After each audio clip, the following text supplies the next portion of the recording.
யுத்தம் செய், ஜெயிச்சா நாடாளுவேன். செத்த வீர சொர்க்காடே.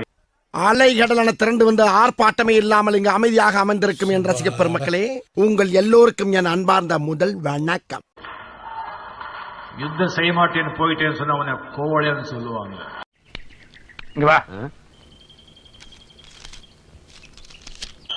நான் எல்லாரையும் ஏற்கனவே முடிச்சுட்டேன்.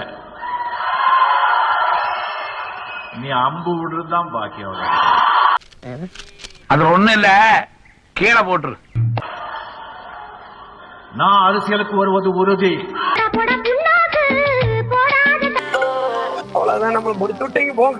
என்னோட கேரியரின் உச்சத்தை என்னோட கேரியரின் உச்சத்தை உதறிட்டு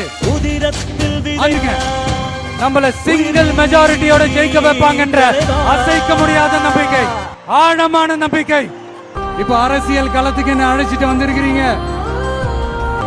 அதுக்கான ரிசல்ட் எல்லாமே உங்க ஒவ்வொருத்தரோட கை விரல்லையும் இருக்கும் போது எனக்கு என்னங்க கவலை. யூடியூப் சேனலுக்கு எல்லாருமே லைக் பண்ணுங்க, ஷேர் பண்ணுங்க, சப்ஸ்கிரைப் பண்ணுங்க. அந்த பெல்லுங்கிற பட்டன் இருக்கும், உங்க பொண்ணான கையால் அந்த பெல்லை மட்டும் கொஞ்சம் அமுக்கிடுங்க.